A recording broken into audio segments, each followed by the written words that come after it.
সামনে যেহেতু field staff পদের কিছু সময় পাওয়া গেছে, এর জন্য আমরা আমাদের নতুন বেস চালু না করে আপনাদের সবার সুবিধার্থে আমরা 4টা সেকশনে ম্যাথের জন্য 100টি সিলেক্টিভ ম্যাথ সিলেক্ট করেছি। হ্যাঁ, এটা হলো প্রিভিয়াস 10 বছরের আইবি এর প্রশ্ন গেটে।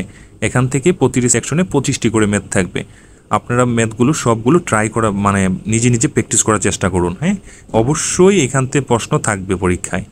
ভালো করে তাই মনোযোগ সহকারে ভিডিওটি কমপ্লিট করবেন এবং পরবর্তী ভিডিও কি আপনাদের প্রয়োজন হলে অবশ্যই কমেন্ট করবেন। কমেন্টের ভিত্তিতে আমরা সেকশন 2 দিব। ওকে, তাহলে শুরু করা যাক। বলছি 2 অঙ্ক বিশিষ্ট একটি সংখ্যা অঙ্কদ্বয়ের সমষ্টি হলো 10। ওকে, 2 অঙ্ক সংখ্যা অঙ্কদ্বয়ের সমষ্টি হলো 10। যদি সংখ্যার সাথে 72 যোগ করা হয় তাহলে এর অঙ্কদ্বয়ের স্থান পরিবর্তন করে সংখ্যাটি কত? এখন সংখ্যা দুইটা অঙ্কদ্বয় বলছে যার সমষ্টি 10। মনে করি একটা সংখ্যা x আর একটা সংখ্যা হলো y, তাহলে দুইটার সমষ্টি হলো 10। এখন তাহলে সংখ্যাটি যদি আমরা লিখি, সংখ্যাটি 2 অঙ্ক যেহেতু, তাহলে আমরা দশক স্থানীয় অঙ্কতে x ধরলাম, একক স্থানীয় অঙ্কতে y ধরলাম।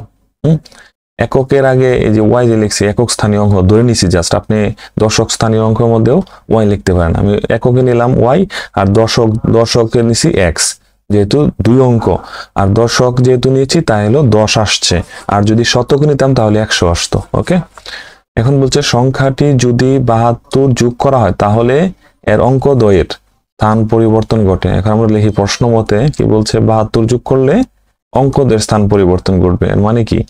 আচ্ছা, আমরা সংখ্যাটির সাথে 10x + y এর সাথে 72 যোগ করলাম, তাহলে কি হবে? এর অঙ্কদ্বয়ের স্থান পরিবর্তন করবে, মানে y-টা যাবে x এ আর এই x-টাই পড়বে y এ। তাহলে আমরা লিখি কত? 10y + x। ওকে, এটাই ছিল। এখন আমরা এটাকে যদি 10x আর এই x-টা যদি বসাই তাহলে হলো কত? -9x আর y 10y থেকে মাইনাস একটা y বাদ দিলে থাকে কত? 9y, আর 72টাই বসে গেলে -72। তাহলে আমরা যদি 9y-টাকে আগে লিখলাম, মাইনাসটাকে প্লাস করে দিলাম, আর এই 10x-টারে মানে মাইনাস দ্বারা গুণ করতেছি। হ্যাঁ, তাহলে এই মাইনাসটা তোলার জন্য, তাহলে এই যে মাইনাসটা চলে যায় 72 এসে গেল। ওকে, তাহলে এখন যদি আমরা 9 কমন নেই তাহলে y - x = 72 বা y - x সমান হবে কত? 8 নং 72। তাহলে আমি যদি এখানে এটার মানটা বসাই দেই, x + y = 10। এখন আমি যে এই x কাটা দিলাম, তাহলে আমার 2y সমান কত? 2y সমান হলো 18 বা y সমান হলো 9। ঠিক আছে, তাহলে আমরা y এর মানটা পেয়ে গেলাম। এখন y এর মানটা যদি আমরা যে কোনো একটা সমীকরণ, এই যে এই সমীকরণে যদি বসাই দিই তাহলে কত পাই দেখি। 1 নং এ y এর মান বসিয়ে দিই, 1 নং এ y সমান 9 বসিয়ে পাই। তাহলে x সমান হলো কত? +9 = 10। তাহলে x সমান কত? 1। তাহলে আমার কি বের করতে হবে? আমার হচ্ছে সংখ্যাটি কত। আমার সংখ্যা তো এই যে 10x + y। আমরা লিখি 10x + y। x এর মান আমরা কত পাইলাম? x এর মান পাইলাম 1। তাহলে 10 × 1 আর y এর মান কত? y এর মান হলো এই যে 9। তাহলে 9 সমান কত? 19। এটা ছিল মানে রিটেন টাইপের ম্যাথ, রিটেনে করার জন্য। হ্যাঁ, এখন যদি আমরা এটাকে শর্ট নিয়মে করি, শর্ট নিয়মে কি করব? অপশন টেস্ট করব। এর কি বলছে? 2 অঙ্কের অঙ্কদ্বয়ের সমষ্টি 10। এই সমষ্টি 10 কোনটা আছে? 8 আর 2 10, 7 আর 3 10, 6 4 10 9, সবটি 10। তাহলে এটা দিয়ে অপশন টেস্ট হলো না। পরবর্তী কি লিখছে? যদি সংখ্যাটির সাথে 72 যোগ করা হয় তাহলে এর অঙ্কদ্বয় স্থান পরিবর্তন করবে। তাহলে আমরা দেখি, এই যে আমরা 19 তো উত্তর না, আমরা 19 এর সাথে 72 যোগ করি।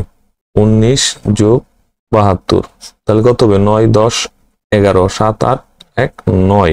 তাহলে দেখুন, আমরা যখন 19 এর সাথে এই যে 72 যোগ করলাম তাহলে কি সংখ্যাদ্বয়ের স্থান পরিবর্তন ঘটলো? অঙ্কদ্বয়ের এই যে আগে ছিল 1 আগে, এখন কি 1 হলো পরে চলে গেছে। আগে ছিল 9 পরে 9 আগে এসে গেছে। আগে ছিল 19 হয়ে গেল 91। তাহলে কিন্তু আমাদের ওই শর্তের সাথে কন্ডিশন মিলে গেল। আমরা যদি ভালো করে এই প্রসেসটা বুঝি রিটেনের, হ্যাঁ, তারপরে কিন্তু আমরা অপশন টেস্ট করলে উত্তরটা ইজিলি পেয়ে যাচ্ছি। তাহলে উত্তর 19। সব অঙ্ক মাঝে মাঝে শর্ট নিয়মেও করতে, অপশন টেস্ট করে অনেক অঙ্ক তাড়াতাড়ি করা যায়। তারপর 2 নম্বরটা বলছে 2 অঙ্ক বিশিষ্ট একটি সংখ্যার একক অঙ্ক দশক অঙ্ক অপেক্ষা 3 বেশি। একক অঙ্কটা দশক অঙ্কের চেয়ে বেশি। তাহলে আমরা লিখি দশক স্থানীয় অঙ্ক হলো x, তাহলে একক স্থানীয় অঙ্ক কত হবে? 3 বেশি, যেহেতু x প্লাস 3। সংখ্যাটি তার অঙ্কদ্বয়ের সমষ্টির 3 গুণ অপেক্ষা 4 বেশি। আচ্ছা, তাহলে আমরা কি করি? আমরা সংখ্যাটি লিখে নিই। সংখ্যাটি তার অঙ্কদ্বয়ের সমষ্টির 3 গুণ অপেক্ষা 4 বেশি। আগে সংখ্যাটি লিখি। তাহলে দশক স্থানীয় কত আছে? x আছে, তাহলে দশক স্থানীয় 10x হবে, আর একক স্থানীয় হবে x প্লাস 3। টোটাল হবে কত? 11x plus 3। দশক স্থানীয় কেন 10 দিলাম? কারণ দশক স্থান বললে 10 হয়, আর শতক বললে 100 হয়। ওকে, এখন প্রশ্ন মতো আমরা চলে যাব। প্রশ্নতে বলছে সংখ্যাটি তার অঙ্কদ্বয়ের সমষ্টির 3 গুণ অপেক্ষা 4 বেশি। এই যে সংখ্যাটি যে তার অঙ্কদ্বয়ের সমষ্টি 3 গুণের থেকে 4, তাহলে আমরা লিখি সংখ্যাটি তাহলে বেশি আছে। তাহলে 11x প্লাস 3 হলো সংখ্যাটি কি বলছে? তার অঙ্কদ্বয়ের সমষ্টির 3 গুণ অপেক্ষা 4 বেশি। তাহলে অঙ্কদ্বয়ের সমষ্টি কত? এই যে x প্লাস 3, এই যে অঙ্ক, একক দশক। অঙ্কদ্বয়ের সমষ্টির 3 গুণ অপেক্ষা কত বেশি? 4 বেশি। -4 আছে, এটা মাইনাস হবে,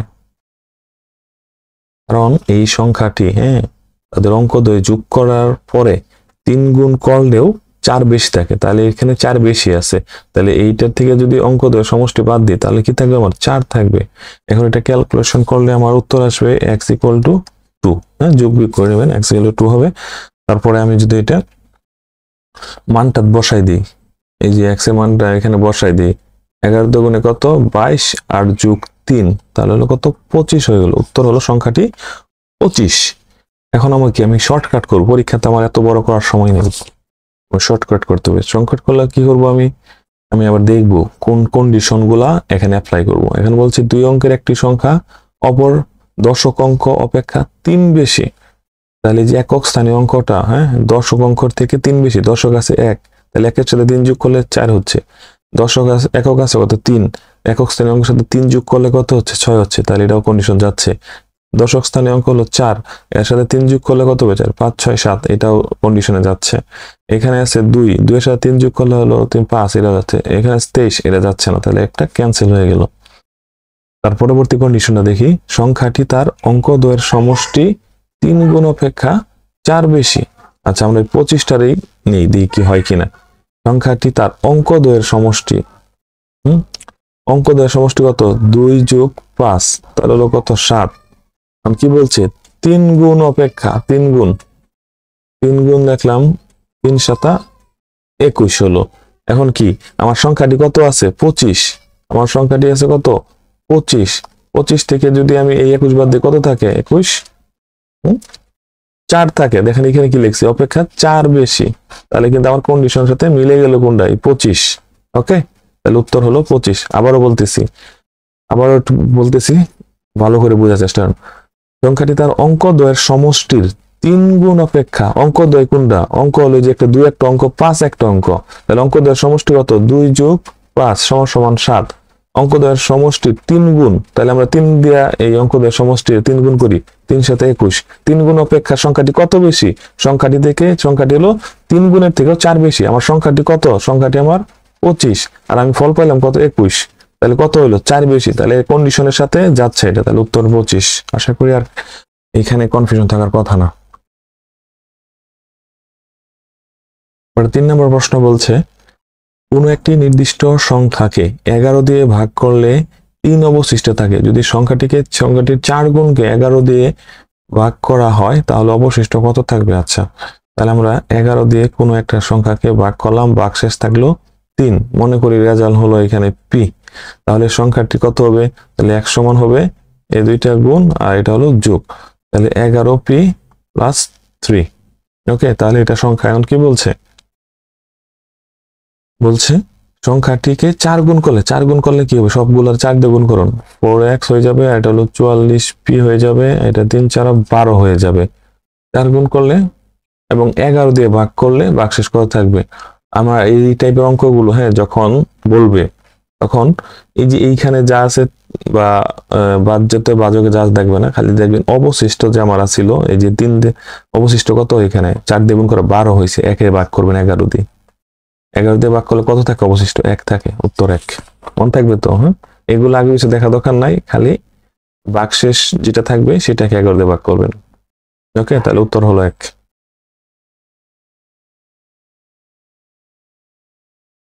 পরবর্তীতে বলছে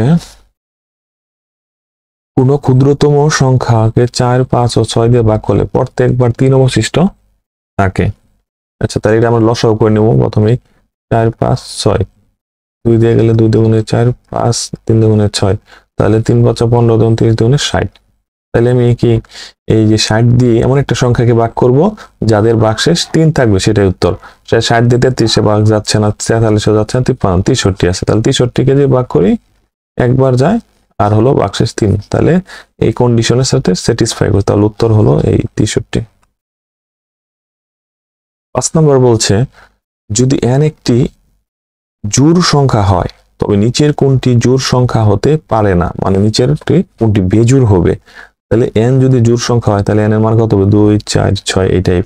তাহলে n স্কয়ার মানে কি? n এর উপর স্কয়ার মানে হলো 2 দুগুণে স্কয়ার মানে 4। তাহলে তো এটা কি জোড় সংখ্যা? তো বেজোড় সংখ্যা হবে, এটা তো জোড় সংখ্যা, তাহলে এটা উত্তর হলো। এখন এটার সাথে মান বসে দেই, 5, n এর মান, এটার মান বসাচ্ছি, n এর মান কত? 2 আর 2, তাহলে 2, 2, 4 আর 5 গুণ করলে হলো 20, এটাও যাচ্ছে না। আমি যদি এটা করি 2, n এর মান কত? 2 আর হলো 2, 2 দুগুণে 4 আর 6, এটাও জোড় হয়ে যাচ্ছে, বেজোড় হচ্ছে না। তাহলে এটা দেখি 7 গুণন 2 প্লাস 3, 7 দুগুণে 14, 15, 16, 17, হ্যাঁ এটাই বেজোড় হচ্ছে, তাহলে উত্তর এটা, অপশন টেস্ট এটা। হ্যাঁ, ওকে। পরে বলছে 1056 এর সাথে সর্বনিম্ন কত যোগ করলে 23 দ্বারা নিঃশেষে বিভাজ্য হবে। ওকে, তাহলে 23 দ্বারা নিঃশেষে বিভাজ্যের জন্য আমরা ভাগ করি 1056। তাহলে এখানে যদি আমরা 23 দ্বারা ভাগ করি তাহলে এটা যায় প্রথম 4 বার গেলে হবে কত? 92 আর কত হয়? 136। এখন যদি আমরা 5 বার দেই তাহলে হবে কত?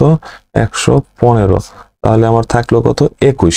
এখন আমার কি বলছে? নিঃশেষে বিভাজ্যের জন্য, তাহলে আমার 21 এখানে অবশিষ্ট রয়েছে। তাহলে 21 23 থেকে 21 বিয়োগ করো, 23 মাইনাস বিয়োগ 21 নিঃশেষে বিভাজ্য নিয়মের জন্য। হ্যাঁ, তাহলে এখানে কত হবে? 2। তাহলে আমি যদি এর সাথে এই যে 1056 সাথে 2 যোগ করি, এই যে 1056 আর 2 যোগ করলে কত হবে? 1058। একে কিন্তু 23 দ্বারা ইজিলি ভাগ চলে যাবে। ঠিক আছে, তো এটাই হলো উত্তর। উত্তর হলো 2 যোগ করতে হবে। 7 নম্বর বলছে দুটি সংখ্যার গুণফল এত, লসাগু এত হলো গসাগু। তো খুবই সহজ অঙ্ক, আমরা জানি লসাগু ইন্টু হলো গসাগু, এই সূত্রটা মনে রাখবেন, পরীক্ষায় আসে মাঝে মাঝে। সমান হলো দুটি সংখ্যার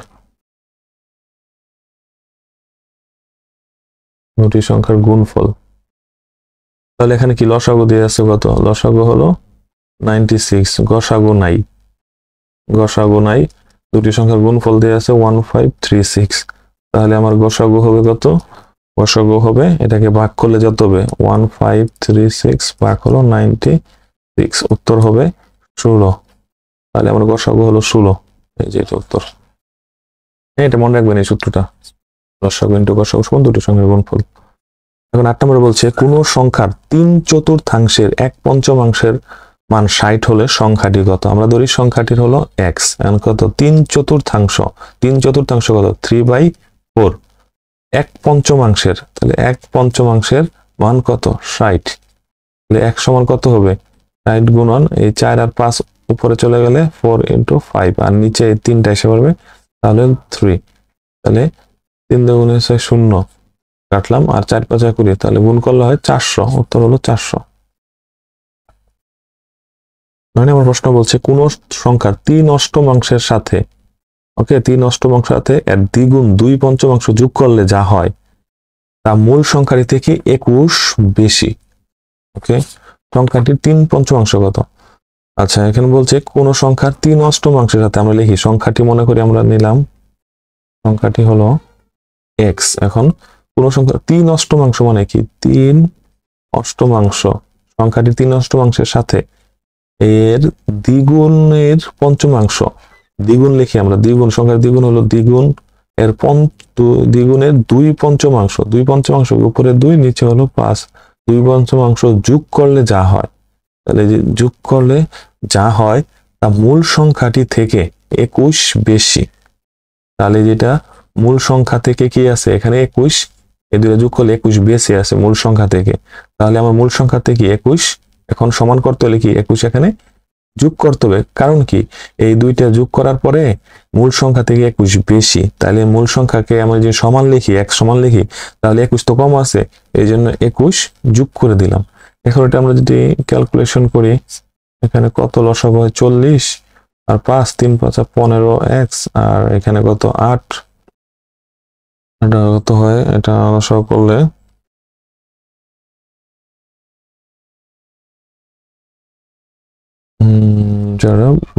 32x। ওকে, 32x সমান হলো x প্লাস 21, এটা ক্যালকুলেশন করলে x সমান হবে 120, ক্যালকুলেশনটা করে নেবেন। ওকে, তাহলে 120 হলো সংখ্যা। এখন আমার কি বলছে, সংখ্যাটির 3/5 কত, 120 এর 3/5, 5 দিয়ে কাটেন, 5 দুগুণে 10, 4 5 20, তাহলে 3 4 12, 3 10 72, তাহলে সংখ্যাটির 3/5 হলো 72। উত্তর নাই এখানে, হ্যাঁ উত্তর হবে 72।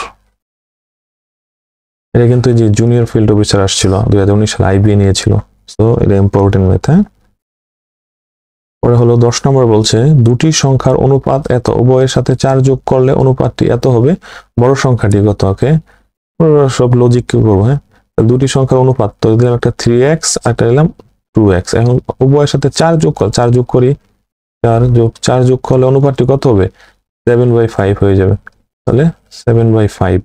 তাহলে এখন আমরা যদি আর গুণাগুণি করি কত হবে, 3 5 15x, 4 5 20, 7 2 14x, 4 7 28, তাহলে x সমান হবে কত, 8 2 48। ওকে, এটাই তো হইলো। এখন তাহলে আমরা পরবর্তীতে চলে যাই।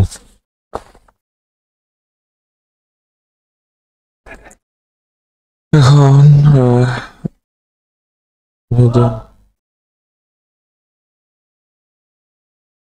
ও আচ্ছা আচ্ছা, সরি সরি সরি, এই যে 20x তো এখানে মাইনাস আছে, হ্যাঁ তাহলে এই প্লাস আছে, এখানে গেলে মাইনাস, তাহলে 8 হবে, তাহলে x ইকুয়াল হলো আমার 8। এখন আমার কি বলছে, বড় সংখ্যাটি, তাহলে বড় সংখ্যা কত 7, তাহলে এই 7x ছিল বড় সংখ্যা, তাহলে 7 এর সাথে 8 গুণ করি, 7 8 56,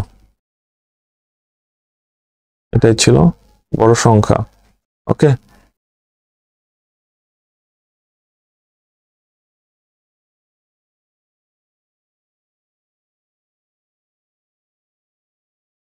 ও ফ্রেট,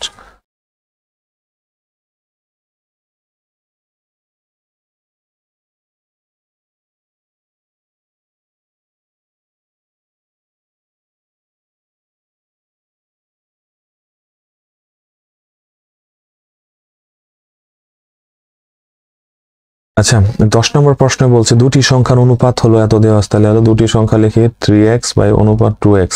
এখন এদের সাথে উভয়ের সাথে 4 যোগ করলে, তাহলে 4 যোগ করি, 4 যোগ করলাম কত হয়, 4 যোগ করলে অনুপাতটি 7/5 হয়ে গেল। এখন আর গুণ করবো আমরা, 3 5 15x, 4 5 20, 7 2 14x প্লাস 4 7 28, তাহলে x টাই পাস, তাহলে 20 হয়ে গেলে, তাহলে 8 হলো। তাহলে আমার বড় সংখ্যাটি কত, এখানে বড় সংখ্যা হলো 3, তাহলে 3 এর সাথে আমরা কত দিব, এই 8 গুণন করবো, 3x এর 3 24, তাহলে উত্তর হলো 24। ওকে, তারপরে অপুর বেতনের 30% যদি তপুর বেতন 25% সমান হয়, অপু তপুর বেতন অনুপাত করা হয়। এটা কিন্তু যে মেট্রো রেল ম্যাথটা আসছে, 21 দিন আগে পরীক্ষা হয়েছিল, আইবিএ নিয়েছিল মেট্রো রেলে, আইবিএ 2025। আচ্ছা, তাহলে তো আমরা অপুর বেতনটা ধরে নিলাম এ, হ্যাঁ তাহলে অপুর বেতনের 30% লিখলে, তাহলে অপুর বেতনের 30% যদি তপুর বেতনের 25% সমান হয়, তাহলে সমান হলো কত, তপুর বেতনে, তপুর বেতনটি ধরলাম 25% সমান হলো। ওকে, তাহলে এই 100 কাটা, তাহলে এ, আর এই টিটা যদি এই পাশে নিয়ে আসি, তাহলে নিচে এসে গেল, উপরে থাকলো কত 25, আর এই 30টা এসে গেল নিচে। এখন আমরা 5 দিয়ে কাটি, 5 5 25, 5 6 30, তাহলে কত 5:6 হয়ে গেল, অনুপাতটা হলো 5:6। এটাই ছিল উত্তর।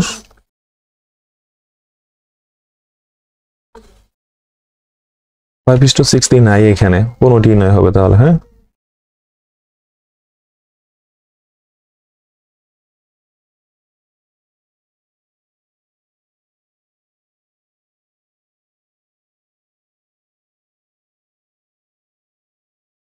তারপরে হলো 12 নম্বরটা, রুবা প্রতিটি 70 টাকা দরে কিছু খাতা এবং প্রতিটি 30 টাকা দরে কিছু কলম কিনলো। ওকে, সে মোট 810 টাকা খরচ করে এবং সর্বোচ্চ কতগুলো খাতা কেনা সম্ভব, যতগুলো খাতা ক্রয় করে তার ক্রয়কৃত খাতা ও কলমের অনুপাত বলছে। আমরা ধরি, তাহলে আমরা যদি খাতা সমান এক্স আর কলম সমান যদি ওয়াই ধরি, হ্যাঁ, তাহলে খাতা কত, 70 টাকা দরে কিছু খাতা কিনছে, তাহলে 70x আর হলো কলম কিনছে কত, 30 টাকা দরে, তাহলে 30y ইকুয়াল টু কত, টোটাল 810 টাকা। তাহলে আমার কিসের মান বের করতে বলছে, আমার খাতা ও কলমের অনুপাত বের করতে বলছে, তাই তো। তাহলে আমরা যদি এটা যদি 30y, তাহলে 810 মাইনাস 70x। আচ্ছা, এখানে আমরা একটু কমাই নিই, এটা আমরা যে না লিখে আগে এই যে এখানে যে সবটিকে 10 দিয়ে ভাগ করি, হ্যাঁ কি আছে, শূন্য আছে, এখানে শূন্য আছে, শূন্য 10 দিয়ে ভাগ করলে কত হবে, 7x প্লাস 3y সমান হলো 81। ওকে, তাহলে আমরা যদি 3y টা লিখি, তাহলে 81 মাইনাস 7x এই পাশে এসে গেল, y সমান কত হবে, y সমান হবে 81 মাইনাস 7x বাই হলো 3, এইটা। হ্যাঁ, এখন আমাকে দুটো তো পূর্ণ সংখ্যা লাগবে, হ্যাঁ, কারণ খাতা কলম তো আর ভগ্নাংশ হতে পারে না। তাহলে আমি এমন কিছু মান নিব যাতে দুটোই পূর্ণ সংখ্যা থাকে এবং যেখানে খাতার মানটা সর্বোচ্চ থাকবে, কারণ বলে দিয়েছে সর্বোচ্চ, এই যে বলে দিয়েছে কি সর্বোচ্চ যতগুলো খাতা কেনা সম্ভব, আর খাতা আমরা ধরছি কি এক্স, তাহলে এক্স এর মানটা বড় থাকতে হবে। এখন আমরা যদি আপনারা মান বসাবেন 1 2 3 4 করে বসায় দেখবেন কোনটা এক্স এর মানটা বড় হয়। আমি ধরি এক্স এর মান যদি আমি 9 ধরি, তাহলে আমার কত হবে, y ইকুয়াল টু 81, এই সাথে সাথে x 9 ধরছি না, গুণ করলাম, আর নিচে হলো 3, এই সমীকরণের মানগুলো বসাচ্ছি আর কি।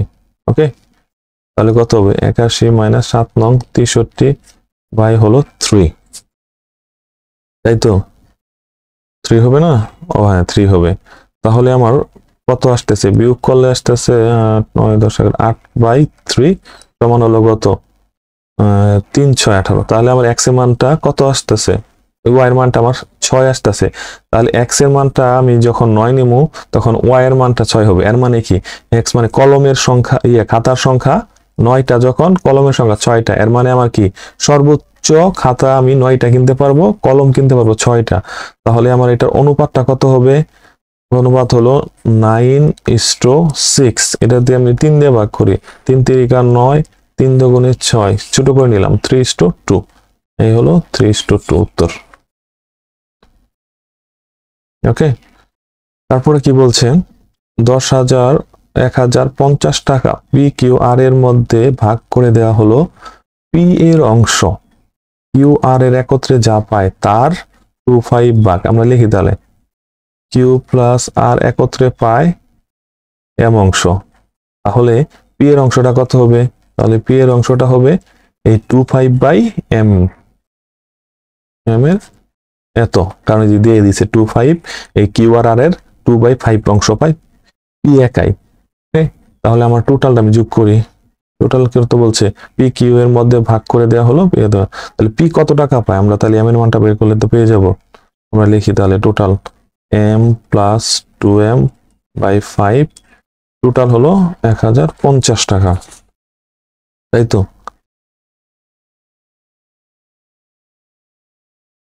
তাহলে আমরা এটা কি লিখতে পারি, 5m প্লাস 2m বাই হলো 5, 1050 টাকা, বা 7m সমান যদি আমি এই পাশে নিয়ে যাই, এটা 5টা এই পাশে আসলো। এখন এই 7টা আমরা যদি m সমান এই 7টাকে নিচে নিয়ে এসে বললাম, তাহলে কত হইলো, 7 থেকে 7, 5 7 35, 0 7 দিয়ে কাটলে, আর তাহলে কত হলো, 5 5 5 25, 5 5 6 7 750 টাকা হইতেছে এই এম এর মান। এখন এটা তাহলে আমার পি এর মানটা কত, এম এর মান হলাম 750, পি এর মানটা হলো 2/5 আছে, 2/5, কারণ 5 একে 5, 5 5 25 শূন্য, 150 দুগুণে 300, তাহলে পি এর মান হলো 300 টাকা। ওকে, এটা এইভাবে করতে পারি, আমরা অন্যভাবেও করতে পারি। আরেকটা নিয়ম দেখি আমরা যদি আমরা ধরি পি এর মানটাকে যদি আমরা কত x ধরে নিলাম, তাহলে হলো কিউ প্লাস আর এর মান কত হবে, টোটাল থেকে x বাদ দিলে যা হবে 1050 মাইনাস x। এখন কি বলছে, এই কিউ এবং আর এর একত্রে যা পায় তার 2/5 অংশ, তাহলে এত 0.50 মাইনাস x এর 2/5 অংশ সমান কত, পি এর সমান, তাহলে পি এর অংশ, পি এর কত, তাহলে x, তাহলে এর সমান হলো x। এখন গুণ করলেও যা তাই উত্তর এসে পড়বে। এখন গুণ করলেও দেখবেন ডাইরেক্ট x এর মানটা পেয়ে যাবেন 300। এটা সহজ হলো। হ্যাঁ, এটাও নিয়মটাও দেখে নিতে পারেন। 14 নম্বর প্রশ্নে বলছে 40 ফুট লম্বা একটি বাঁশ এমন দুভাগে কেটে দুভাগ করা হলো যেন ছোট অংশটা বড় অংশের 2/3 ভাগ হয়। ছোট অংশের দৈর্ঘ্য কত? ওকে, হ্যাঁ, তাহলে ছোট অংশের দৈর্ঘ্য বের করতে বলা হয়েছে, যেখানে ছোট অংশটা এই বড় অংশের 2/3 ভাগ হয়। ওকে, তাহলে আমরা ধরি ছোট অংশ সমান কত, x ধরে নিলাম, তাহলে বড় অংশ সমান কত হবে, তাহলে সম্পূর্ণটা হলো 40, তাহলে যদি 40 থেকে আমি ছোটটা বাদ দিলাম, হ্যাঁ, ছোটটা ফুট বাদ দিলেই তো আমি বড়টা পেয়ে গেলাম। এখন প্রশ্ন মতে আমার কি বলছে, প্রশ্নটা আমি লিখে একটু বেসিকটা ক্লিয়ার হয়ে যায়, তাহলে যে কোনো অঙ্কই আটকাবেন না।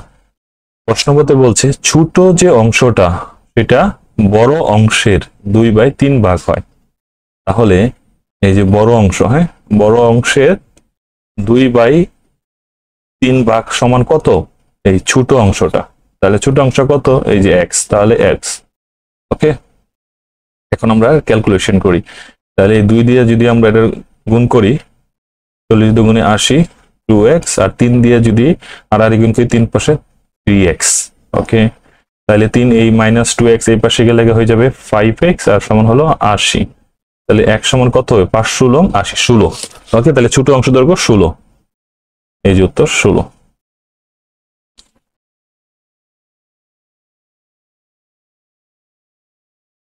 15 নম্বর প্রশ্ন বলছে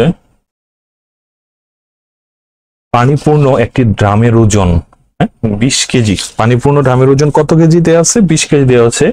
যদি এর 1/4 মানে হলো 1/4 অংশ পানিপূর্ণ থাকে, তাহলে এর ওজন হয় 8 কেজি হয়। ওকে, খালি ড্রামের ওজন কত? ওকে, তাহলে এখানে যে প্রথম দিয়েছে কি পানিপূর্ণ একটি ড্রামের ওজন, মানে এখানে কার কার ওজন আছে, এখানে পানির ওজন প্লাস হলো ড্রামের ওজন, টোটাল কত 20। এখানে সম্পূর্ণ পানি আছে এবং একটি ড্রাম আছে, আর বলছে 1/4 পানিপূর্ণ থাকলে, তাহলে আমরা লিখি 1/4 পানি প্লাস হলো ড্রাম, তাহলে কত হয়, এর ওজনটা 8 কেজি হয়। ওকে, এখন আমরা যদি এটাকে বিয়োগ করি তাহলে কত হবে, এটা মাইনাস হয়ে যাবে, বিয়োগের সময় নিচে চিহ্নগুলো চেঞ্জ হয়ে যায়, তাহলে এইখানেও মাইনাস হয়ে যাবে। তাহলে এই ড্রাম কাটা, তাহলে আমাকে রইলো কত, এখানে তো পানি, হ্যাঁ, মানে এক অংশ, পানির এক অংশ মানে কি সম্পূর্ণ অংশ আছে, তাহলে আমরা যদি এখানে 1 থেকে 1/4 বাদ দেই, বিয়োগ করতেছি, তাহলে কি থাকবে, তাহলে পানির অংশ থাকবে কত, এই 20 থেকে 8 বাদ দিলে কত থাকে 12। তাহলে এটাকে আমরা যদি বিয়োগ করি তাহলে উপরে হবে 4, নিচে -1 বাই হলো 4, এত অংশ পানি সমান হলো 12, তাই তো, এত অংশ পানি সমান অংশ পানি। ওকে, তাহলে কত হইলো, বিয়োগ করলে 3/4 অংশ পানি সমান হলো 12, তাহলে এটা সম্পূর্ণ পানি, একবার সম্পূর্ণ পানির ওজন হলো কত, এই 12 আর 4টা উপর চলে গেল, নিচ হলো, তাহলে 3 4 12, তাহলে কত হলো 16। তাহলে পানির ওজন, সম্পূর্ণ পানির ওজন কত, সম্পূর্ণ পানির ওজন 16 কেজি।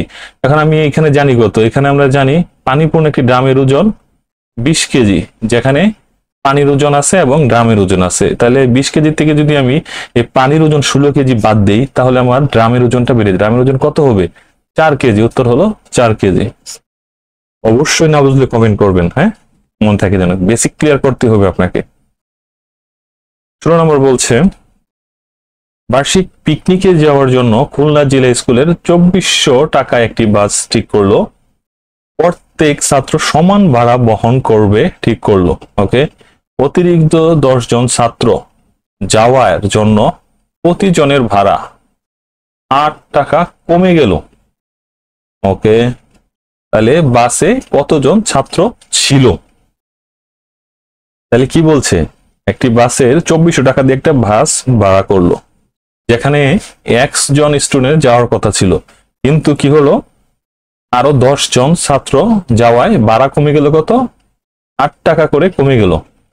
তাহলে আমরা যদি এই টোটালটাকে, টোটাল কত, টোটাল হলো 2400। এই 2400টাকে আমরা যদি, আমাদের ছাত্র সংখ্যা কত ছিল? x ছিল, তাহলে x দিয়ে ভাড়া ভাগ করলে কত হবে? তাহলে প্রতিজনের ভাড়ার সংখ্যাটা আমরা পেয়ে গেলাম, ভাড়া কত টাকা। কারণ এটা হলো টোটাল, 24 হলো টোটাল, টোটালকে যদি আমরা ছাত্র সংখ্যা দিয়ে ভাগ করি তাহলে প্রতিজনের ভাড়া আমরা পেয়ে গেলাম। এখন কি বলছে, এখন বলছে আরো 10 জন ছাত্র গেল, তাহলে ভাড়াটা 8%, 8 টাকা কমে গেল। তাহলে এই 2400 সাথে কত হবে? যাওয়ার কথা ছিল x, কিন্তু গেল কত? x + 10, তাহলে ভাড়া কত কমলো? 8 টাকা। কারণ কেন? তাহলে এটা কি হবে, এখানে বিয়োগ হবে। কেন বিয়োগ হবে? কারণ যখন এই যে x জন স্টুডেন্ট ছিল, হ্যাঁ, তখন ভাড়া বেশি ছিল, যখন এই 10 আবার যোগ হলো তখন ভাড়াটা কমে গেল কত? 8 টাকা। তাহলে এটার যে প্রতিজনের ভাড়া সেখানে 8 টাকা বেশি ছিল, আর এটা এসে 8 টাকা কম হয়েছে, এর জন্যই এটার থেকে আমি এটা বিয়োগ করলে 8 টাকা পাবো। এখন আমার এটাকে ক্যালকুলেশন করতে গেলে, হ্যাঁ, যদি পিলি দিয়ে প্রশ্ন আসে ক্যালকুলেশন করতে তো অনেক বড় হয়ে যাবে। আমি এটা কি করবো, এর জন্য অপশন টেস্ট করব। আমরা কি করি, আমরা 2400কে দিয়ে যদি আমরা অপশন টেস্ট করি, এখানে কত দিয়ে ভাগ করব? 2400কে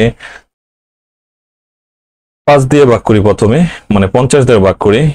তাহলে 50 দিয়ে ভাগ করলে 0 0, আর হলো 4 5 করি, 5 8 40, 48 হচ্ছে। আর এইখানে কত ভাগ করব? এইখানে হলো 50 আর 10 যোগ করতে হবে, তাহলে হবে 60, উপরে হলো 2400। এটা যদি কাটি, 4 6 24 0 40, তাহলে বিয়োগ করলে কত হচ্ছে? 8 টাকা। দেখেন আমার কিন্তু এই কন্ডিশনের সাথে আমার এই অপশন টেস্ট মিলে গেছে। এর মানে কি, তাহলে যাত্রী সংখ্যা ছিল 50 জন। ওকে, সেই যাত্রী সংখ্যা ছিল 50 জন। যদি প্রশ্নটা এখানে যদি বলতো, হ্যাঁ, বাসে কতজন ছাত্র, মানে কত ছাত্র ছিল, এটা না বলে যদি বলতো বাসে টোটাল, মানে বর্তমানে কতজন ছাত্র আছে, এটা বললে কিন্তু এই 10টা যোগ হয়ে যেত। কিন্তু কতজন ছাত্র ছিল, মানে প্রথম ছাত্র কত ছিল? প্রথম ছাত্র ছিল এই 50 জন। যদি বলে বর্তমানে ছাত্র সংখ্যা কত, তাহলে কিন্তু 50 সাথে 10 যোগ করে উত্তর বলতে হবে 60 জন। ওকে, বুঝে গেছ তো? আশা করি এটা বুঝছেন। হ্যাঁ, এটা মিডল ফ্যাক্টর করে করতে গেলে অনেক বড় হয়ে যাবে, টাইম পাবেন না। 17 নম্বর বলছে, একটি স্কুলের মোট ছাত্রছাত্রীর অর্ধেক ফুটবল খেলে, ভালো কথা। অবশিষ্টের 1/3 টেনিস খেলে। ওকে, অবশিষ্ট 300 জন দুটি খেলার কোনোটিই খেলে না। স্কুলের ছাত্রছাত্রী সংখ্যা কত? আমরা ধরে নেই ছাত্রছাত্রী ছিল 1 জন। এখন যে নিয়মটা শেখাবো এটা ভালো করে শিখবেন, তাহলে অঙ্ক একবার শর্ট হয়ে যাবে। তাহলে ছাত্রছাত্রী ছিল কতজন? আমরা x ধরলাম। এখন কি বলছে, ছাত্রছাত্রী অর্ধেক, হ্যাঁ, অর্ধেক কি খেলে? ফুটবল খেলে। তাহলে অর্ধেক ফুটবল খেলে, বাকি অর্ধেক কি করে? কিছুই মানে ফুটবল খেলে না। তাহলে আমরা এই x এর অর্ধেক ফুটবল খেলে, মানে বাকি অর্ধেক রয়ে গেল। এই বাকি অর্ধেককে কি বলছে আবার? বাকি অর্ধেকের অবশিষ্টের মানে হলো বাকি অর্ধেক। এই যে বাকি অর্ধেক লিখলাম, বাকি অর্ধেকের 1/3 টেনিস খেলে। তাহলে 1/3 যদি টেনিস খেলে, তাহলে টেনিস খেলে না কতজন? তাহলে আমরা 1 থেকে মাইনাস করে দিব। মাইনাস করলে কত হবে? 2/3 হবে। তাহলে এই 2/3 কি হয়? টেনিস খেলে না, তাই তো? তারা ক্রিকেটও খেলে না, টেনিস খেলে না। তাইলে আমি লিখি এখানে এত এর 2/3। তাহলে এই 2/3 লেখার পরে এই যে অবশিষ্ট মানে কত? এই যে 1/3 টেনিস খেলে, তাহলে বাকি খেলে না 2/3 অংশ। এই 2/3 অংশই হলো এই যে 300 জন। সমান আমরা কত লিখবো? 300। দেখছেন কত শর্ট হয়ে গেল বিষয়টা? এখন কাটাকাটি করি আমি। 300 2 গুণন হলো কত? 3। এটা যদি নিচে এসে বলো 2, এই 2টা নিচে এসে পড়বে, এখন কাটি, এই 2 2 কাটা, তাহলে 3 দুগুণে 3 3 9, 900। ওকে, আরেকবার বলি, কেউ যদি না বোঝেন আবার মনোযোগ দেন। আমরা প্রথমেই ধরে নিলাম ছাত্রছাত্রীর সংখ্যা x জন। এখন বলছে এখানে কত, অর্ধেক ফুটবল খেলে, তাহলে খেলে না কতজন, অর্ধেক, আর অর্ধেক খেলে না, ফুটবল খেলে না। পরে বলছে যে ওই খেলে না মানে খেলে না যে বাকি অর্ধেক, সেখানের অবশিষ্টের 1/3 টেনিস খেলে, তাহলে টেনিস খেলে না কত অংশ, 1/3 টেনিস খেললে বাকি থাকে কত, 2/3, তাহলে 2/3 টেনিস খেলে না। তাহলে এখন আমি এটা কি দিব, তাহলে এটা 2/3 টেনিস খেলে না। আর এই যে খেললো না অবশিষ্ট এই 300 জনই হলো সেই, তাহলে এটা সমান হলো 300। বুঝছেন, এইভাবে বের করবেন। প্রশ্নে যা দেওয়া থাকবে সেটাকে ফলো করবেন, এইভাবে করলে অঙ্কগুলো শর্ট হয়ে যাবে। তাহলে উত্তর তো আমরা করে দিছি 900। 18 নম্বর, এখন বলছে একটি শ্রেণীর প্রতি বেঞ্চে 4 জন করে ছাত্র বসলে 3টি বেঞ্চ খালি থাকে, কিন্তু প্রতি বেঞ্চে 3 জন করে বসলে 6 জন ছাত্র দাঁড়িয়ে থাকতে হয়। ওই শ্রেণীতে ছাত্রছাত্রীর সংখ্যা কত? ঠিক আছে, এটা আমরা ছাত্রছাত্রীর সংখ্যা আগে ধরে নেব না, আমরা ধরি বেঞ্চের সংখ্যা ধরি, তাহলে অঙ্কটা সহজ হবে, সুন্দর হবে। বেঞ্চ সমান এনটি ছিল, হ্যাঁ এনটি বেঞ্চ ছিল। এখন বলছে কি, প্রতি বেঞ্চে 4 জন করে ছাত্র বসলে 3টি বেঞ্চ খালি থাকে। তাহলে 3টি বেঞ্চ খালি থাকে কখন, যখন 4 জন করে ছাত্র বসে, তাহলে 4 দ্বারা আমরা গুণ করলাম, এই এন এর সাথে 3 বিয়োগ করলাম কেন, এন হলো টোটাল বেঞ্চ। যখন এই 4 জন করে ছাত্র বসতেছে এন বেঞ্চের মধ্যে, হ্যাঁ তখন 3টা বেঞ্চ খালি থাকে। তাহলে আমি কি টোটাল বেঞ্চ থেকে 3টা বেঞ্চ বাদ দিলাম, ওই যা বেঞ্চ থাকলো সেখানে 4 জন করে ছাত্র বসতে পারলো। তাহলে এটা গেল প্রথম কন্ডিশন। দ্বিতীয় কন্ডিশন বলছে প্রতি বেঞ্চে 3 জন করে বসলে 6 জন ছাত্রের দাঁড়িয়ে থাকতে হয়। তাহলে আমরা যদি লিখি প্রতি বেঞ্চে 3 জন, মানে এন তো টোটাল বেঞ্চ, প্রতি বেঞ্চে 3 জন করে বসলে কয়জন ছাত্র দাঁড়িয়ে থাকতে হয়, টোটাল 6 জন ছাত্রের দাঁড়িয়ে থাকতে হয়। তাহলে দেখেন কি হলো, তাহলে এটা সমান এটা, কিভাবে, এটা হলো টোটাল ছাত্র সংখ্যা, এটাও হলো টোটাল ছাত্র সংখ্যা, তাহলে দুইটা সমান। এখন এই 4 দিয়ে গুণ করেন, 4n মাইনাস 3 ছাড়া 12, আর কত 3n প্লাস হলো 6, তাহলে কত হবে, এই এনটাই পাশে আসলে n সমান হলো 16 6 7 18। ওকে, এখন এটা 18 নম্বর কি হলো, বেঞ্চ সংখ্যা। এখন এই যে কোনো এক পাশেতে মান 18 বসাই দিলে উত্তর এসে যাবে। আমরা এটা দিব সেই 3 × 18 যোগ হলো 6, 3 এটা 24, 3 একে 3 4 5 54 যোগ 6 সমান হলো 60। তাহলে ছাত্রছাত্রীর সংখ্যা ছিল কত, 60। হ্যাঁ, এটাই ছিল উত্তর। বুঝতে পারছেন তো? আপনারা ছাত্রছাত্রীর সংখ্যা ধরে করে আমাকে কমেন্ট করবেন, দেখি আপনারা এটা প্রসিডিউরটা পারেন কিনা। পরে হলো 19 নম্বর, বলছে একটি এলাকায় মোট ভোটারের 65% ভোট দিল। হ্যাঁ, তাহলে ভোট দিল না কয় পার্সেন্ট, বাকি 45%, বাকি কত পার্সেন্ট হইলো, 35%। আচ্ছা, 2 জন প্রার্থীর মধ্যে বিজয়ী প্রার্থী পরাজিত প্রার্থী অপেক্ষা 4500 ভোট বেশি পেল। ওকে, যদি ওই এলাকায় 18,000 ভোটার থাকে তাহলে পরাজিত প্রার্থী কতটি ভোট পেয়েছে? খুবই ইন্টারেস্টিং। এখানে বলছে ভোট দিল কত পার্সেন্ট, 65%। ওকে, এখন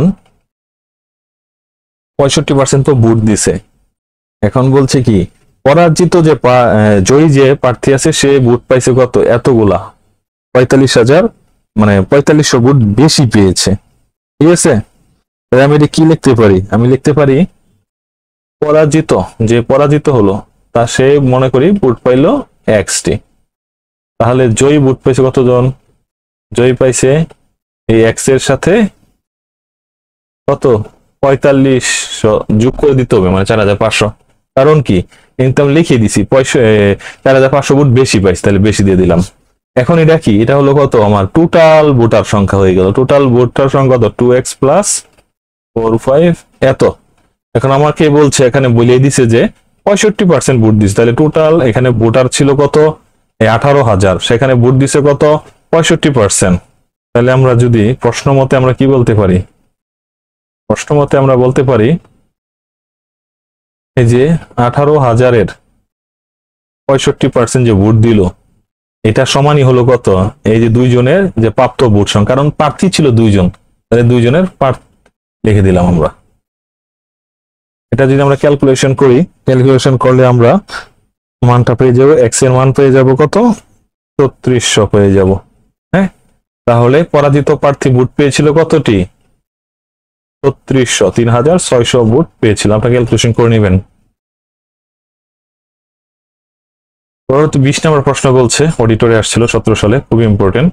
একটি নির্বাচনে দুইজন প্রার্থী জামান এবং নুমান প্রতিদ্বন্দ্বী করলো। জামান নির্বাচন প্রদত্ত ভোটের 40% ভোট পেল। তাহলে জামান যদি 40% ভোট পায়, তাহলে নুমান পাইছে কত? 60%। ওকে, নুমান জামানের চেয়ে 298 ভোট বেশি পেয়ে নির্বাচনে জয়লাভ করলো। ওই নির্বাচনে কতজন ভোট দিয়েছিল, তাই তো? তাহলে আমরা কি লিখতে পারি? নুমান ভোট বেশি পাইছে কতটা? 298টা ভোট পেয়েছে, নুমান বেশি ভোট পেয়েছে। ওকে, তাইলে এখানে আমরা দিয়ে লিখি 40% ভোট পাইলো কে? জামান। জামান পাইছে কত পার্সেন্ট? জামান পেয়েছে 40% ভোট বেশি পাইছে। তাহলে নুমান পাইছিল কত? 40, কারণ 100% তো টোটাল ভোট হয়। হ্যাঁ, তাহলে নুমান পেয়েছে কত? আমরা লিখি নুমান পেয়েছে কত ভোট পেয়েছে? আমরা ধরি টোটাল ভোটারের সংখ্যা ধরলাম, ভোটারের সংখ্যা হলো x, তাহলে নুমান পেয়েছে 60%, 60x বাই 100। আর এখানে দিয়ে আছে কত? জামান পেয়েছে কত? 40 বা 140%, এত x। এখন কি বলছে? এই নুমান ভোট পেয়েছে কতগুলা বেশি? 298টি। তাহলে আমরা লিখি 60x এত মাইনাস হলো জামান 40x, এটা y হলো 100 সমান ভোট বেশি পেয়েছে নুমান কতগুলো? নুমান 298টা। ওকে, এখন আমরা যদি এটাকে ক্যালকুলেশন করে ফেলাই তাহলে কতগুলো হয়? আমরা যদি এই 100 দ্বারা সবটি গুণ করি তাহলে কত হবে? তাহলে 100 গুণ করলে এখান থেকে 60x, এখান থেকে 40x, আর এখানে 298, এই দুইটা শূন্য এসে পড়বে 100 দ্বারা গুণ করলে সব ওই পক্ষে। তাহলে এখানে কত হলো? 20x সমান হলো 29800। তাহলে x সমান কত হবে? x সমান হলো 1490। তাহলে উত্তর হলো এই যে 1490, ভোটার সংখ্যা হচ্ছে 1490। একটি কলম ও বইয়ের মূল্য একত্রে 95 টাকা। ওকে, কলমটির মূল্য 15 টাকা বেশি ও বইটির মূল্য 14 টাকা কম হলে কলমের মূল্য বইটির মূল্যের দ্বিগুণ হতো। তাহলে কলমের মূল্যটা দ্বিগুণ হইতো কার? বইয়ের মূল্য। আমরা লিখি তাহলে বইটির মূল্য চাইছে কত? বইয়ের মূল্য যদি আমরা লিখি x টাকা, তাহলে কলমের মূল্য কত হবে বলেন তো? কলমের মূল্য হবে কত? দুইজনের মিললেই তো 95 টাকা, তাহলে কলমের মূল্য হবে 95 মাইনাস x। বুঝতে পারছি তো? 95 মাইনাস x হয়ে গেল। এখন আমরা আবার প্রশ্ন মতে চলে যাব। এটা হলো, হ্যাঁ, একটু খালি মাথা চিন্তা করবেন, দেখবেন একবারে অঙ্ক সহজ। প্রশ্ন মতে কি বলছে? প্রশ্ন মতে বলছে কলমের মূল্য কত? 15 টাকা বেশি হলে। তাহলে আমরা লিখি কলমের মূল্যটা যদি 15 টাকা বেশি হয়, কলমের মূল্য কত? এই যে, তাহলে 95 মাইনাস x প্লাস হলো 15। কলমের মূল্য 15 টাকা বেশি হলে ও বইটির মূল্য 14 টাকা কম হলে, তাহলে আমরা বইটির মূল্য লিখি, বইটির মূল্য x মাইনাস 14 টাকা কম হলে কলমটির যে মূল্যটা, হ্যাঁ, বইটির মূল্যের দ্বিগুণ হতো। এই যে বইয়ের মূল্যের দ্বিগুণ হতো, দ্বিগুণ। তাহলে কি হবে? তাহলে এই যে কলমের মূল্য সমান হয়ে গেল বইয়ের মূল্য। ইকুয়েশন ফরমেশন তো বুঝতেছি, তাই তো? খুব ভেঙে ভেঙে কিন্তু বলতেছি, এর জন্য সময় লাগতেছে। হ্যাঁ, তাহলে 95 মাইনাস এক্স প্লাস হলো 15, 2 দিয়ে গুণ করলে 2x মাইনাস 14 দুগুণে 28। এটা যদি আমরা ক্যালকুলেশন করে ফেলাই, ক্যালকুলেশন করলে এখানে হয়ে যাবে এক্সটা 3x, আর এটি যোগ করলে কত হবে? যোগ করলে হয়ে যাবে 138। আপনারা যোগটা করে নেবেন। হ্যাঁ, 138 হবে। তাহলে x সমান হবে কত? 46। তাহলে উত্তর হলো 46, বইটির মূল্য ছিল 46 টাকা। ছিল 22 নম্বর। একটি অফিসে কর্মচারীর মধ্যে 2/3 মহিলা এবং পুরুষ কর্মচারীর 1/4 হলো বিবাহিত, 18 জন অবিবাহিত। এখন দেখুন, এইগুলো অঙ্ক যখন থাকবে তখন পূর্ণ সংখ্যা কোথায় দেওয়া আছে সেটা অনুসারে কাজ করতে হবে।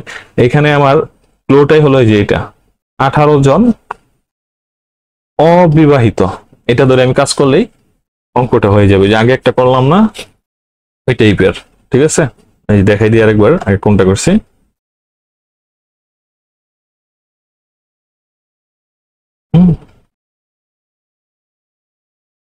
তাই যে আগে যেটা করলাম, এই যে স্কুলের ছাত্রছাত্রী করলাম না, যে অর্ধেক দেওয়া আছে, এখানে কি দেওয়া ছিল, এই যে 300 জন দুটি খেলা কোনোটি খেলা না, এটা ধরে কাজ করতে হবে। এর জন্য আমাকে এইটা 300 জন কখন আসবে, কোন মানে ভগ্নাংশে 300 জন আসবে ওই পর্যন্ত নিয়ে যেতে হবে, তারপরে সমান সমান দিয়ে 300 লিখলে অঙ্ক হয়ে যাবে। সেম প্রসিডিওর এটাই। তাহলে আমি দেখি এখানে কি বলছে, 18 জন অবিবাহিত, তাহলে পুরুষ, কিন্তু পুরুষ হলো 18 জন, তাহলে আমি পুরুষের সংখ্যা বের করতে হবে। এখান দিয়ে আছে কত, 2/3 মহিলা। 2/3 যদি মহিলা হয় তাহলে বাকি অংশ অবশ্যই পুরুষ।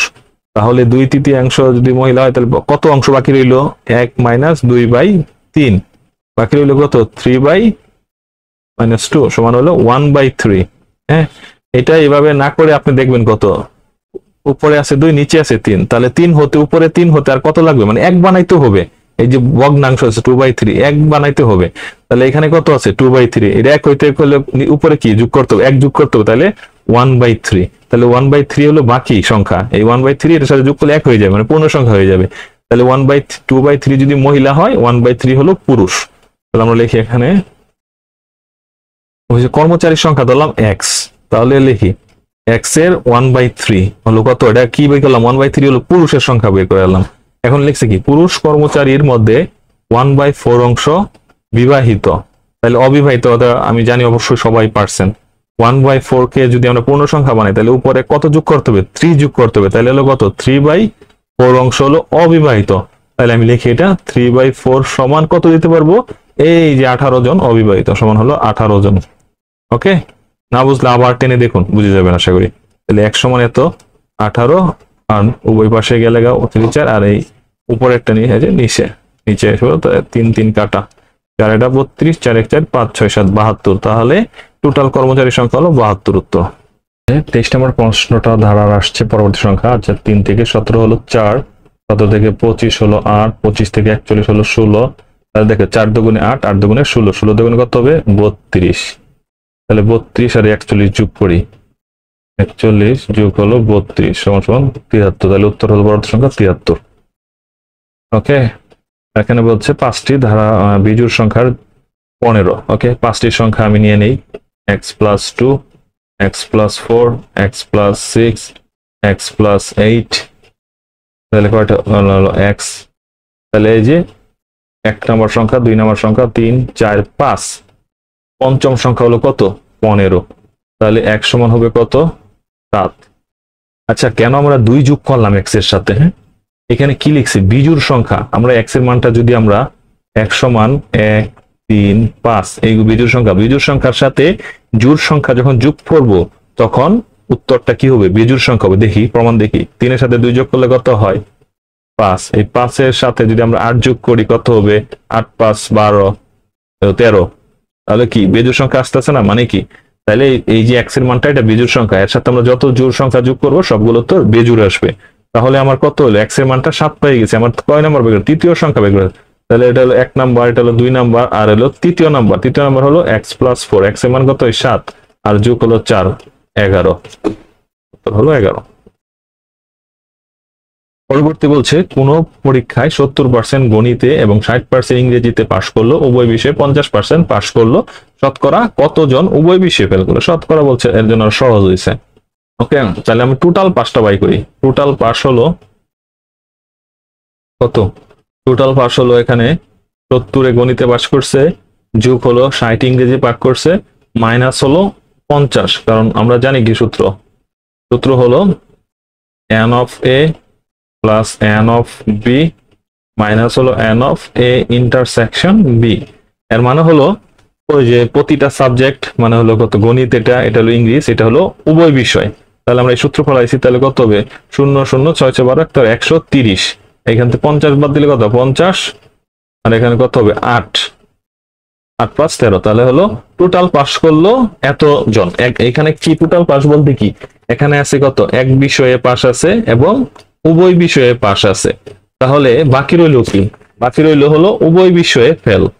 তাহলে আমরা যদি এখন উভয় বিষয়ে ফেল বের করি, হ্যাঁ উভয় বিষয়ে ফেল হলো কত, আমরা জানি কত, টোটাল হলো 100, তাহলে 100 থেকে যদি 80 বাদ দিয়ে কত হবে 20, তাহলে উভয় বিষয়ে ফেল করলো 20 জন, উত্তর হলো 20।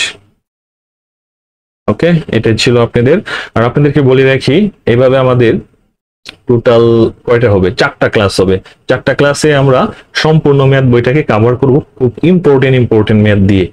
ঠিক আছে, আর এই ম্যাথ গুলো থেকে 4টা ক্লাসের ম্যাথ থেকে আশা করি আপনাদের মোটামুটি 90% মতো কমন আসবে, এমনকি হুবহু একটা দুইটা চলে আসবে। সো অবশ্যই নিয়মগুলো যে নিয়মে করাচ্ছে একটু বুঝে বুঝে করা ট্রাই করুন, তাহলে দেখবেন কি আপনি যে ম্যাথে আসুক না কেন আপনারা 90% ম্যাথ আনসার করতে পারবেন। হ্যাঁ, অবশ্যই আনসার করতে পারবেন। আপনাদের নেক্সট ক্লাস আমি জানিয়ে দিব, আবার কবে হবে আমি দিয়ে দিব ভিডিও। আপনারা এটা যারা ভালোভাবে সুন্দরভাবে ক্লাস করে শেষ করবেন, কমেন্ট করবেন, আপনাদের পিডিএফ লাগে আমি দিয়ে দিব। কিন্তু আপনাদের প্রথম কথা হলো ক্লাসটা 25টা অঙ্ক আপনাকে পারতে হবে। আর 25টা অঙ্ক যারা পারবে তারা অবশ্যই ডান লিখবেন, এবং অঙ্ক বুঝছেন কিনা এটাও জানাবেন। না হলে আর কিভাবে মানে আপনাদেরকে ভিডিও দিলে কিভাবে আপনাদের কি ভিডিও চাচ্ছেন বা কিভাবে দিলে আপনি আরো বুঝবেন সেটাও জানাবেন। আপনাদের কোনো মতামত থাকলে অবশ্যই জানাবেন। আপনাদের জন্য মানে ওই আমি একটা বেস, আমাদের যে নতুন বেস শুরু কথা ছিল এটা আছে বাদ দেওয়া হয়েছে। হ্যাঁ, যারা টাকা পাঠাইছিলেন তাদেরকে অবশ্যই টাকা ব্যাক করে দেওয়া হবে, কালকের মধ্যে টাকা ব্যাক হয়ে যাবে। আমি চাচ্ছি আপনাদেরকে একটা ফ্রি কোর্স করে আপনাদের একটা মানে একবারে একটা জব পাওয়ার জন্য যত কিছু আছে সব সাপ্লাই দেওয়ার জন্য। আপনারা পাশে থাকুন, আমিও পাশে আছি আপনাদের। ঠিক আছে, আল্লাহ হাফিজ, ভালো থাকুন।